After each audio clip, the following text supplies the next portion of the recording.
రోమీయులకి రాసిన పత్రిక 8వ అధ్యాయం 32వ వచనం. తన సొంత కుమారుని అనుగ్రహించుటకు వెనుక తీయక మన అందరి కొరకు ఆయనను అప్పగించిన వాడు ఆయనతో పాటు సమస్తమును మనకెందుకు అనుగ్రహింపడు? ఆమేన్. తన సొంత కుమారుని అనుగ్రహించుటకు వెనుక తీయక మనందరి కొరకు ఆయనను అప్పగించిన వాడు ఆయనతో పాటు సమస్తమును మనకెందుకు అనుగ్రహింపడు? క్వశ్చన్ మార్క్ కదా, క్వశ్చన్ మార్క్ ఉందా?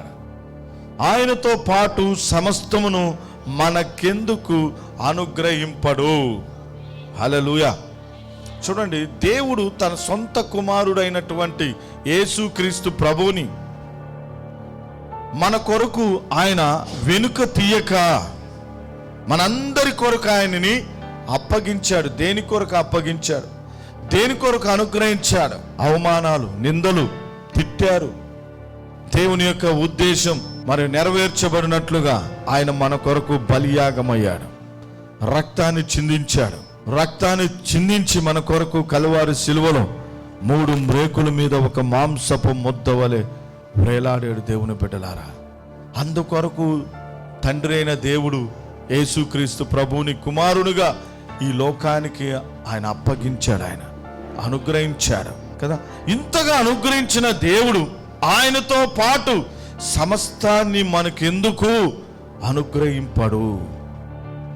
ఈ డిసెంబర్ నెల అంటే ఈ 2025 సంవత్సరం, ఏ సంవత్సరమైనా ఈ డిసెంబర్ నెల వస్తుందనగానే క్రైస్తవుల్లో ఒక జోష్ అనేది వచ్చేస్తుంది. ఒక గొప్ప జోష్ ఏంటంటే ఒకే ఒక పండగ. మన కొరకు ప్రభు జన్మించాడు, మన కొరకు ఆయన ఈ లోకానికి అరుదించాడు. ఆయన ఆమేన్. నిజమైన దేవుడు, నిత్య జీవమైన దేవుడు ఈ లోకంలో అడుగు పెట్టాడు. ఆయన మన పాపాలన్నిటిని తొలగించేదాని కొరకు కదా. నిజమైన ఈ పండగను, నిజమైనటువంటి లోక రక్షకుని యొక్క ఆ జన్మాన్ని మనము జోష్గా చేసుకునేదానికి ఈ మాసం వస్తుందనగానే, డిసెంబర్ అనగానే క్రైస్తవుల్లో ఎంతోమంది ఒక ఆనందం వస్తుంది, ఒక సంతోషం వస్తుంది. అవునా కాదా? క్రిస్మస్ నెలలో కూడా మారవరా నాయన? నువ్వు క్రిస్మస్ సీజన్లో కూడా ఇలానే ఉంటావా? కనుక క్రిస్మస్ అనేది ఈ సీజన్, ఈ మంత్, ఈ సంవత్సరంలో, ప్రతి సంవత్సరంలో ఈ డిసెంబర్ అనేది చివరి నెల. అదే రీతిగా ఇంకొక ఈ నెల దాటేమంటే నూతన సంవత్సరంలో మనం అడుగు పెట్టబోతా ఉన్నాం. ఒక వారధి, ఒక బ్రిడ్జ్, ఒక వంతెన అనుకో. ఈ నెల నుంచి నూతనమైన సంవత్సరంలోకి, నూతనమైన గడియలోకి మనం అడుగు పెట్టేదానికి ఒక వారధి ఈ నెల. ఆశీర్వాదపు వారధి. మళ్ళా ఎదురు చూస్తాం. ఈ సంవత్సరం అయిపోయింది, ఈ సంవత్సరం ఎట్టో పోయింది, ఈ సంవత్సరంలో నేను అనుకున్నవన్నీ జరగలేదు, నెక్స్ట్ ఇయర్ వస్తూ ఉంది, ఇంకా కాచుకొని ఉంటాం. వచ్చే సంవత్సరమైనా మా ఆశలు నెరవేర్చుకోవాలి, దేవుడు తీర్చాలి. హల్లెలూయా అనే ఒక వారధి, ఒక వంతెన మనకనేది కలుగుతూ ఉంటుందా లేదా? ఎంతో మందిలో ఉంటుంది. ఈ నెల అనగానే ఏంటంటే నూతన సంవత్సరానికి ఒక వంతెన అన్నమాట, ఒక వారధి వేస్తూ ఉంది. ఆశీర్వాదానికి, దిద్దుబాటుకి ఒక ప్రిపరేషన్, సిద్ధ మనస్సు. మొన్న దినం నేను చెప్పాను, కీర్తన గ్రంథం 5వ అధ్యాయం 3వ వచనంలో, యెహోవా నా దేవా నా కంఠ స్వరమును. చదువుదాం. 5వ అధ్యాయం 3వ వచనం. ప్రిపరేషన్. యెహోవా ఉదయమున నా కంఠ స్వరము నీకు వినబడును.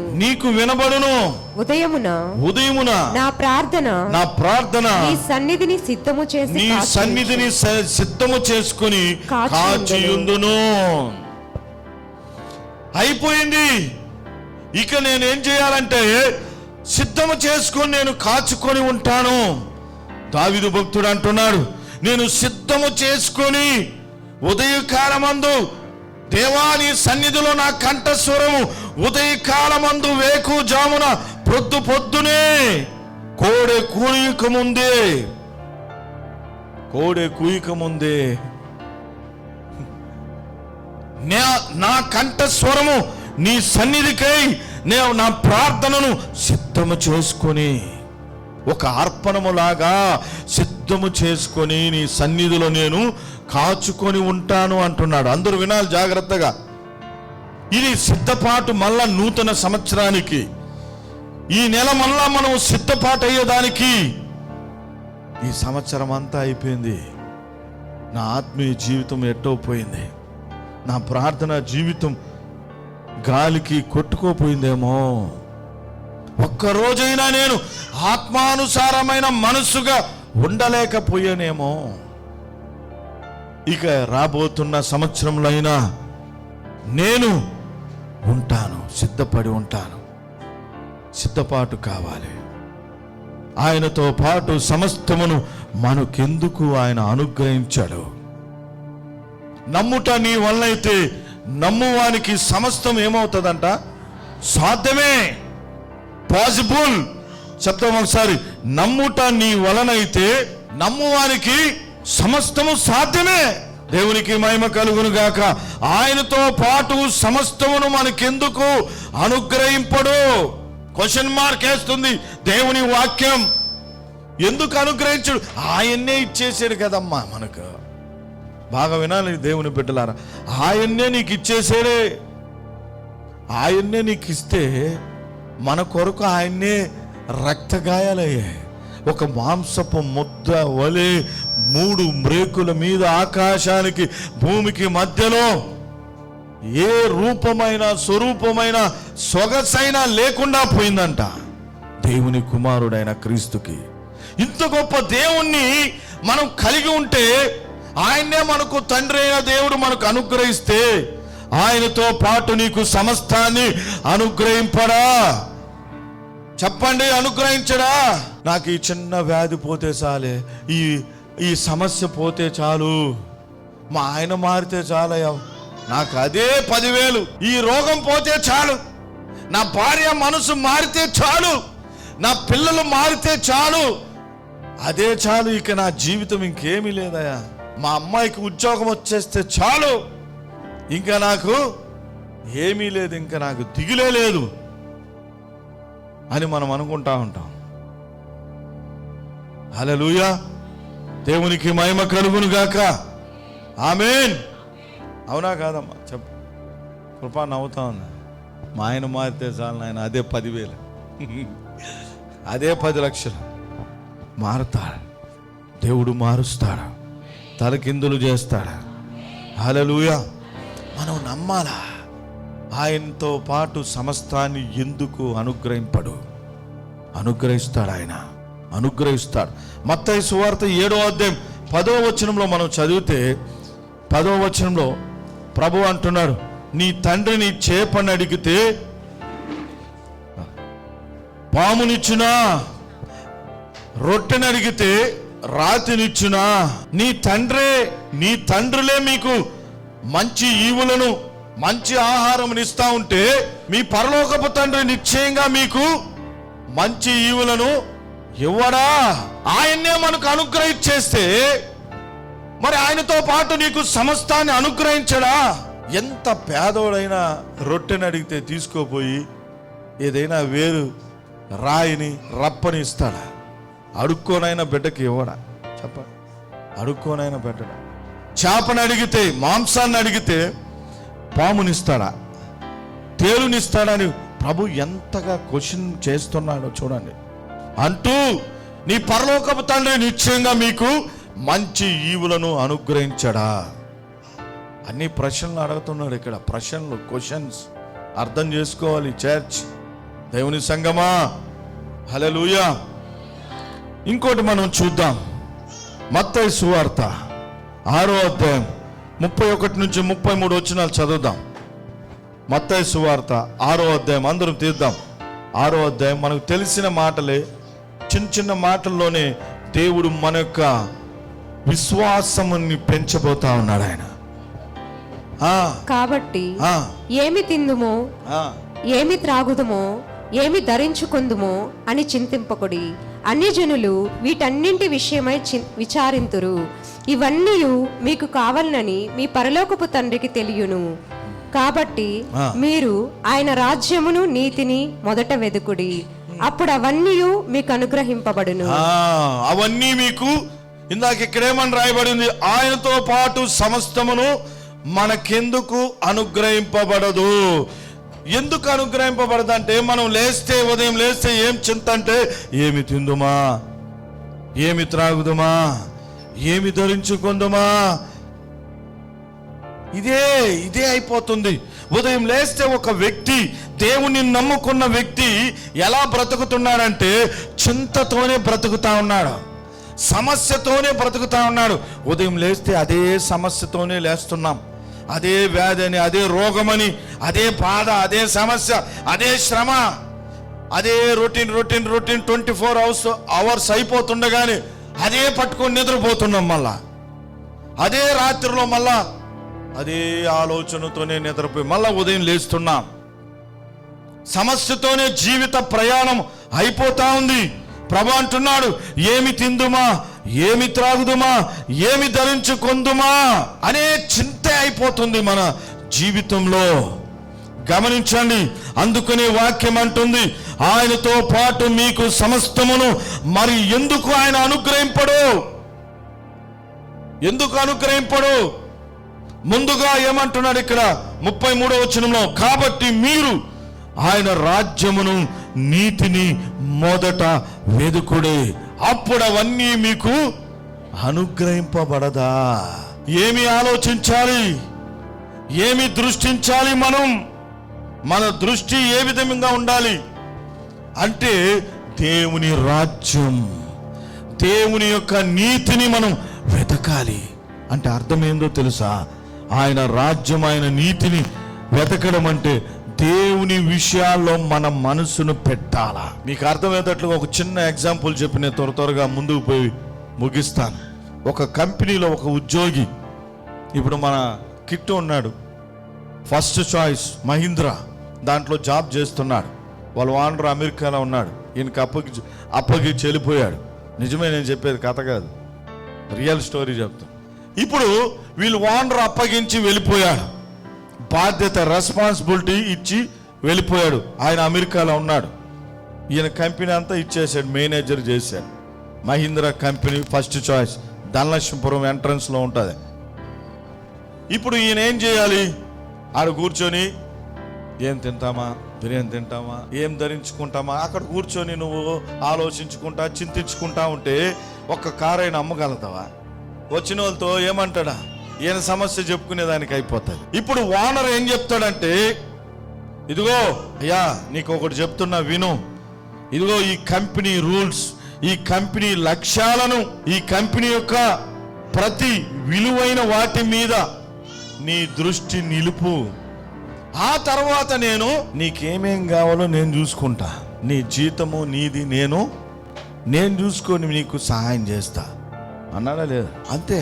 ఒక కంపెనీలో మనం జాబ్ చేస్తున్నామంటే ఉద్యోగికి పైన ఉన్నటువంటి ఓనర్, చైర్మన్ ఏం చెప్తాడంటే, ఈ కంపెనీ కొరకు నువ్వు పాటుపడాలా, ఈ కంపెనీని నువ్వు పైకి లేవనెత్తాలా, ఈ యొక్క కంపెనీని ముందుకు తీసుకొని పోవాలి.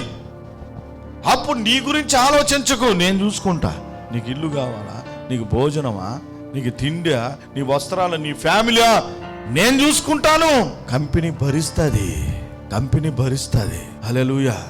అలా కాకుండా ఉద్యోగస్తులంతా మా ఇంట్లో అన్నం లేదు, కూర లేదు, కరెంటు బిల్లు కట్టుకోలేదు, అది ఇది అని ఆలోచించుకుంటూ ఆడ కూర్చున్నాం అనుకో, కంపెనీ ఏమైపోద్ది? దివాళకి అయిపోతుంది, ఉద్యోగం నుంచి తీసేస్తారు. హల్లెలూయా. సంజయ్ అర్థమవుతుందా నా బాధ, నేను చెప్పే భాష? దేవుని రాజ్యాన్ని ప్రభు అంటున్నాడు, ముందుగా మీరు దాని మీద దృష్టి పెట్టండి. లేదా నీ కష్టం మీద నువ్వు నమ్ముకొని బ్రతకాల్సిందే, బ్రతుక్కుంటూ తిరగాల. దేవుడు అనుకుంటే నీకు సహాయం చేయడా? ఆకాశ పక్షులను చూడండి, కాకులను చూడండి, ఆ పక్షులను చూడండి, అవి విత్తవు, కోయవు, కొట్లలో ధాన్యాన్ని ఏమైనా కూర్చుకుంటున్నాయా? లేవే. వాటికంటే మీరు శ్రేష్ఠులు కారా? ఎందుకు మనం శ్రేష్ఠులు? పక్షుల కంటే, జంతువుల కంటే ఎందుకు మనం శ్రేష్ఠులం? పక్షుల కంటే, జంతువుల కంటే మనం ఎందుకు శ్రేష్టమైన వాళ్ళమే చెప్పనా? అరే, ఆకాశ పక్షుల్ని పోషిస్తున్నాడు దేవుడు, నిన్ను పోషించడా? ఉదయం లేస్తే ఏడుస్తా ఉంటాం, ఏడిపే మన బ్రతుకు. అప్పుడు దేవుణ్ణి తెలుసుకుని ఆయనతో పాటు సమస్తాన్ని మనకెందుకు ఆయన అనుగ్రహింపడు? ఈ మాటలో మనకు ఆన్సర్ వచ్చేస్తా ఉంది. ఎందుకు మనం అనుగ్రహింపడు? ఆయన అనుగ్రహిస్తాడు. ఆయన సమృద్ధితో నింపుతాడు నిన్ను. మనం ఆయన పోలికలో, ఆయన స్వరూపంలో చేయబడ్డాం. ఇంకోటి ఏందో తెలుసా?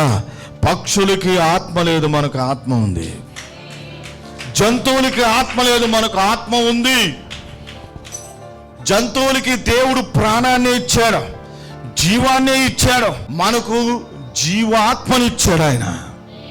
హల్లెలూయా. ఎందుకు మనము ఆకాశ పక్షుల కంటే, కాకుల కంటే, జంతువుల కంటే శ్రేష్టమైన వాళ్ళమంటే గుర్తుపెట్టుకోండి, మనకు ఆత్మ ఉంది. ఆత్మ. ఒక పక్షి చనిపోయింది అనుకో, అది ఆత్మహత్య చేసుకొని చనిపోయిందా అంటారా? చెప్పండి. ఒక సింహం చనిపోయింది అనుకో, తినకుండా అది అట్టే తన ఆత్మను హత్య చేసుకునింది అంటామా? కానీ మనిషి చచ్చిపోతే సూసైడ్ చేసుకున్నాడు, ఆత్మహత్య. ఎందుకంటున్నాం ఆత్మహత్య అని? తన ఆత్మను అతను చంపుకున్నాడు. అంటే మనకు ఆత్మ ఉంది, అందుకనే మనం శ్రేష్టమైన వాళ్ళం. మనం ప్రపంచంలో నీ రూపం ఉన్న వాళ్ళు ఇంకెవరుండరు. నీ పిల్లలకి కొంచెం పోలికలు వస్తాయి. నా రూపం అంతా మొత్తం నాలాగా ఉంటాడు సాత్విక్ సార్, మీలాగే ఉన్నాడు సార్ అంటారు, కానీ మొత్తం నాలాగే ఆడున్నాడు. హల్లెలూయా. కానీ మన ఆత్మ యేసుక్రీస్తు పోలికగా మనం వాక్యము ద్వారా, తన ఆత్మ ద్వారా, ఆయన యొక్క సహవాసం ద్వారా మార్చబడతా ఉంటుంది. ఆమేన్. హల్లెలూయా.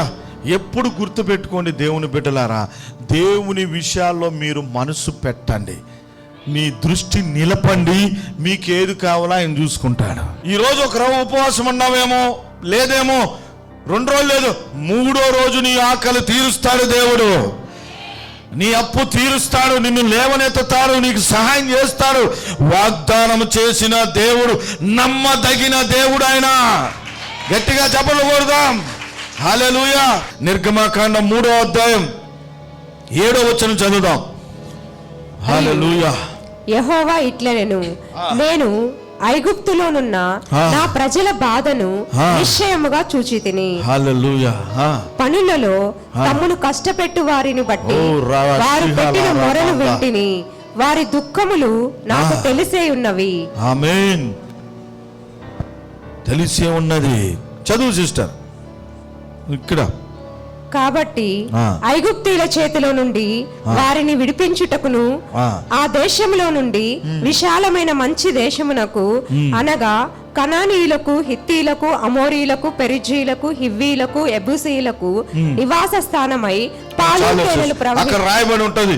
మరి నేను వాళ్ళ యొక్క ఇబ్బందులు, ఇరుకు, కష్టము, బాధ అన్నిటిని చూసి నేను వచ్చేస్తున్నాను, విడిపించుటకు వచ్చున్నాను.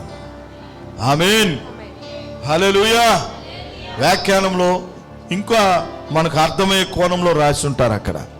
కనుక దేవుడు నువ్వు గొడ్డు చాకిరి చేస్తూ, అందుకే యోహాను సువార్తలో ఉంటుంది, శరీర సంబంధమైన ఆహారం కొరకు ఎక్కువగా కష్టపడకండి, ఆత్మీయమైన ఆహారం కొరకు కష్టపడు. అది నీకు నిత్య జీవాన్ని ఇస్తుంది, అది నీకు ఘనతనిస్తుంది, అది నీకు మహిమనిస్తుంది, అది నీకు ఆశీర్వాదం ఇస్తుంది. ఈ నిత్య జీవము కొరకు, ఆహారం కొరకు నువ్వు తహతహలాడితే అది నీకు నెమ్మదినిస్తుంది.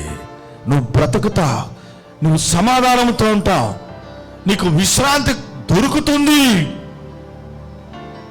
ఇప్పుడు మనం చేసేది ఏంటంటే ఉల్టా ఫల్టా. సాతానుడు మనతో ఉల్టా ఫల్టా చేయిస్తున్నాడు. ఏమనంటే ఈ శరీర సంబంధమైన ఆహారం కొరకే చెమట ఓడుస్తున్నాం. ఆదివారాలు కూడా దేవుని మందిరాన్ని మర్చిపోతున్నాం. దేవుడు ఏం చేస్తాడు? నువ్వు కష్టపడు, ఇంకా కష్టపడు, నువ్వు చనిపోయేదాకా కష్టపడుకో అంటాడు. ఎలా అయితే మేము ఈ అప్పు తీర్చేది? ఎలా నా సమస్య, ఈ ఆర్థిక పరిస్థితులు, ఇబ్బందులు ఎలా? ఆయన వాక్యం అంటుంది, లేని వాటిని ఉన్న వాటిగా, ఉన్న వాటిని లేని వాటిగా సృష్టించే దేవుడు ఆయన. ఎలా వస్తుందో తెలియదు, పూరేళ్ళు వచ్చాయి, వస్తుంది. అలానే సోమరులుగా కూర్చోమని కాదు దేవుని వాక్యం మనకు చెప్పే. దేవుని బిడ్డల నమ్మాలి మనం. ఆయన రాజ్యం, నీతిని మనము వెంబడించాలి, వెతకాలి. అంటే ఆ మీద దృష్టి పెట్టాలి. మందిరం అనేది చాలా ఇంపార్టెంట్. దేవుని ఆలయం అనేది చాలా ఇంపార్టెంట్. దీని కొరకు ఆయన రక్తం కార్చాడు. ఈ సంఘం కొరకు ఆయన రక్తం కార్చాడు. ఆయన ఈ సంఘం కొరకు ఆయన రేపు రాబోతా ఉన్నాడు, ఆలయం కొరకు. కనుక సంఘం పట్ల అవగాహన మనకు రావాలి. దీని పేరేం పేరు తెలుసా? ఇంకొక పేరు జీవాలయం. జీవాలయం. జీవాధిపతి ఇక్కడ ఉన్నాడు ఆయన. ఆమేన్, హల్లెలూయా. కనుక దేవుని సంగమా, ఆయనతో పాటు సమస్తమును మనకెందుకు ఆయన అనుగ్రహింపడు? ఎందుకు అనుగ్రహింపడు అంటే, మనము ఆయన నీతిని, రాజ్యాన్ని వెదక్కుండా వదిలిపెట్టేసి మనం ఏం చేస్తున్నామంటే, మన దృష్టిలో మనం వెళ్ళిపోయాం, మన పోషణలో మనం పరిగెత్తుతా ఉన్నాం, మన ఆలోచనలో మనము ఉండిపోయి అలసిపోయి దిగులుతో బాధలతో సొమ్మసిల్లిపోతా ఉన్నాం. మీకు గుడ్ న్యూస్, దేవుడు మాట్లాడుతున్నాడు. ఆయన వాగ్దానం చేశాడు. నమ్ముదాం, విశ్వాసంతో ఉందాం. ఎలా వస్తుందో తెలియదు ఆశీర్వాదం. యెహెజ్కేలు గ్రంథం 36వ అధ్యాయం 11వ వచనంలో రాయబడిన రీతిగా, మునుపటి కంటే కూడా నీకు అధికమైన మేలు నేను నీకు కలుగజేసేదను. మునుపటి కంటే కూడా నీకు నేను అధికమైన మేలు. ఇప్పటి వరకు, నిన్నటి వరకు నువ్వు చూసిన మేలులు వేరు, కానీ ఇక మీదట నువ్వు చూడబోతున్నటువంటి మేలులు, ఆ మేలులు వేరు, ఆ అద్భుతాలు వేరు, ఆ ఆశీర్వాదం వేరు, ఆ సంపద వేరు, ఆ శాంతి అనేది వేరుగా ఉంటుంది. ఆమేన్, హల్లెలూయా. దేవునికి మహిమ కలుగును గాక. గట్టిగా చెప్తాం హల్లెలూయా, హల్లెలూయా. మునుపటి కంటే కూడా అధికమైన మేలులు ఆయన మన జీవితంలో కలుగజేయబోతా అన్నాడు. కష్టపడరా అంటాం మనం మన పిల్లల్ని. ఇప్పుడు కష్టపడితేనేరా రేపు సుఖంగా అంటాం. అవునా కాదా? నిజమా కాదా? ఏనా? ఇప్పుడు కష్టపడరా, ఇప్పుడు సోమరిపోతుగా ఉన్నావంటే రేపు నీకు కష్టము తప్పదు, బాధ తప్పదు అంటాం. అవునా కాదా? అదే రీతిలో దేవుడు మీకు జాబ్స్ని ఇస్తాడు, మంచి జాబ్స్లో నిలబెడతాడు, మంచి ఉద్యోగాలు, మంచి వ్యాపారాల్లో నిలబెడతాడు. ఆయన నీ చేతి పనిని దీవిస్తాడు, ఆయన ఆశీర్వదిస్తాడు. ఆయన ఉండాలమ్మా మనతో, ఆయన సన్నిధి మనతో ఉండాలి, ఆయన సహవాసం మనతో ఉండాలి. నువ్వు దీవించబడతా, నీవు ఆశీర్వదించబడతా. హల్లెలూయా. వెతుకుతారా? నమ్ముతున్నారా? ఈ రోజు వరకేనా? ఇప్పటి వరకేనా? తర్వాత ఇంటికి వెళ్ళిపోయిన తర్వాత బలవాళ్ళయ్యా నాయన, నా సమస్య అవట్టబోద్ది, నా అప్పు నేను ఎట్ట తీర్చగలుగుతాను. నువ్వు తీర్చలేవు. ప్రార్థనతో ఆయన మీద పెట్టు. నీ చింతని, నీ భారాన్ని ఆయన మీద వదులు. ఆయన తీరుస్తాడు, ఆయన నెరవేరుస్తాడు. నీ జ్ఞానంనిస్తాడు, బలమునిస్తాడు, శక్తినిస్తాడు, ఆరోగ్యంనిస్తాడు, కృపనిస్తాడు, నడిపిస్తాడు, వర్ధిల్లింపజేస్తాడు ఆయన. హల్లెలూయా. దేవుని నామానికి మహిమ కలుగును గాక. ఆమేన్. కనుక దేవుడు చేస్తాడు. దేవుడు తప్పకుండా చేసే దేవుడు. తన సొంత కుమారుణ్ణి ఈ క్రిస్మస్ సీజన్లో మనకు అనుగ్రహించుటకు, మనందరి కొరకు ఆయన అప్పగించాడు. ఆయనతో పాటు సమస్తాన్ని మనకెందుకు ఆయన అనుగ్రహించాడు? ఖచ్చితంగా అనుగ్రహిస్తాడు. మనం ఆయన నీతిని, ఆయన రాజ్యాన్ని వెదకండి. ప్రభు పట్ల, ప్రభు సన్నిధి పట్ల గోజాడండి. ఒక అడుగు ముందుకు వేయండి. దేవుడు మిమ్మల్ని దీవించబోతా ఉన్నాడు. దేవుడు మిమ్మల్ని ఆశీర్వదించబోతున్నాడు. మునుపటి కంటే కూడా ఈ సంవత్సరం నిన్నటి వరకు చూసిన కార్యాలు కంటే, ఆ మేలుల కంటే కూడా బలమైన కార్యాలు ఎంతమంది చూడాలనుకుంటా ఉన్నా? లేచి నిలబడతారా? నేను నిన్నటి వరకు, ఈ సంవత్సరం వరకు నేను చూసిన కార్యాలు కాదు, కానీ ఈ దినము నుంచి, రేపటి నుంచి ఇంకా అధికమైన మేలు నేను చూడాలా అనుకున్న వాళ్ళు టక్కంట లేచి నిలబడండి. మీ కొరకు నేను ప్రార్థన చేయబోతా ఉన్నా. అధికమైన మేలులు. కీర్తన గ్రంథం 84:11 రాయబడింది, యథార్థముగా ప్రవర్తించు వారికి ఏ మేలు చేయక మానడంట ఆయన. యెహోవాను ఆశ్రయించు వారికి సింహ పిల్లలైన ఆకలి కొని లేమి కలుగునేమో గాని ఆయనను ఆశ్రయించు వారికి ఏ మేలు కొదువై ఉండదో. ఆమేన్, హల్లెలూయా. నిన్న వరకు నువ్వు చూసిన మేలు కంటే గొప్ప మేలు ఈరోజే, రేపటి నుంచే ప్రారంభం కాబోతా ఉంది. రేపటి నుంచే ప్రారంభం కాబోతా ఉంది. దేవుడు చేయబోతా ఉన్నాడు. వాక్యం అంటా ఉంది, మునుపటి కంటే కూడా అధికమైన మేలు నేను చేస్తాను, అధికమైన మేలు నేను చేయబోతున్నాను. కొంచెం thank you Lord, thank you Lord, hallelujah. నీ కష్టాన్ని ఆయన తీరుస్తాడు. ఐగుప్తులో చెరలో ఉన్న మూలుగును చూసిన దేవుడు, ఐగుప్తులో చెరలో ఉన్నటువంటి బానిసలుగా, బందీలుగా మారిపోయినటువంటి తన ప్రజల కన్నీటిని చూచిన దేవుడు ఈ దినమున ఆయన రక్తంతో కొనబడి, ఆయన ఆత్మచేత ముద్రించబడి, విమోచించబడి, సంఘంలో ఆయన శరీరంలో ఒక అవయవముగా ఉండి ఆయన నామాన్ని స్మరిస్తున్న నీవు అధికమైన మేలుకి వారసుడువే. నమ్ము బిడ్డ, నీ పిల్లల భవిష్యత్తు ఆయన చేతిలో పెట్టు, నీ ఇంటిని ఆయన చేతిలో పెట్టు. దేవుడు తీర్చబోతా ఉన్నాడు, దేవుడు చేయబోతా ఉన్నాడు. హల్లెలూయా. ప్రార్థన చేద్దాం. మీ దగ్గర డబ్బులు తీసుకొని మిమ్మల్ని మోసం చేశారా? మరలా దేవుడు రాబోతున్న దినాల్లో వారిలో ఉన్న మోసం అనే ఆత్మను గద్దించి మీ ధనాన్ని ఇప్పించబోతా ఉన్నాడు, రప్పించబోతా ఉన్నాడు. హల్లెలూయా. మునుపటి కంటే, పూర్వము కంటే ఇంకా అభిషేకం, ఇంకా ఆనందం, ఇంకా ఆశీర్వాదం, ఇంకా దీవెన, ఇంకా కాపుదల, ఇంకా నీలో భద్రత, ఇంకా నీకు ఆరోగ్యము, ఇంకా నీకు నెమ్మది, ఇంకా నీకు సమాధానం, ఇంకా నీకు శాంతి.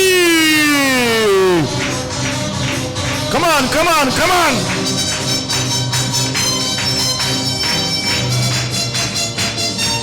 కొత్తని చపలు కొట్టండి గట్టిగా, కొత్త చపలు కొడుతూ దేవుని మహిమపడతా. మౌనంగా ఉండొద్దు.